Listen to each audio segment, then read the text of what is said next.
दशरथ वाल्मीकि रामायण के अनुसार अयोध्या के राजा, इक्ष्वाकु कुल में राजा रघु व इंद्रदुमति के पुत्र व श्री राम के पिता थे।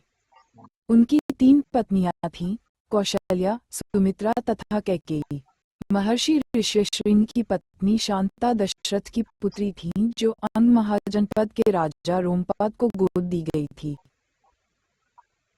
पुत्रों का जन्म। 9000 वर्ष की आयु में उन्होंने पुत्र कामना के लिए अश्वमेध यज्ञ तथा पुत्र कामेष्टि यज्ञ कराने का विचार किया। कुल गुरु ब्रह्मर्षि वशिष्ठ की आज्ञा लेकर दशरथ ने श्रृंगी ऋषि को यज्ञ की अध्यक्षता करने के लिए आमंत्रित किया।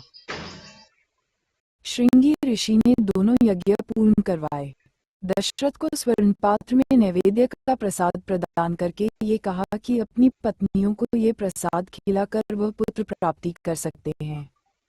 दशरथ ने अपनी पट्टरानी कौशल्या को उस प्रसाद का आधा भाग खिला दिया।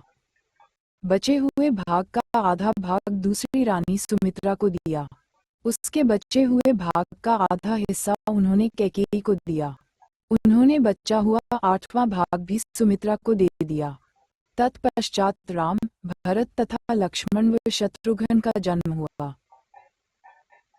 दशरथ का देहावसान। राम के सीता के विवाह के बाद दशरथ ने ये घोषणा की कि राम का राज्याभिषेक किया जाएगा। कैकेयी पुत्र भरत का राज्याभिषेक करवाने के उद्देश्य से कोप भवन में चली गई। कोप भवन उस काल में रानीवास में एक कोप भवन होता था, जहां कोई भी रानी किसी भी कारणवश कुपित होकर अपनी असहमति व्यक्त कर सकती थी। राजा दशरथ के पूछने पर कैकेयी ने 2 वर मांगने की इच्छा जताई।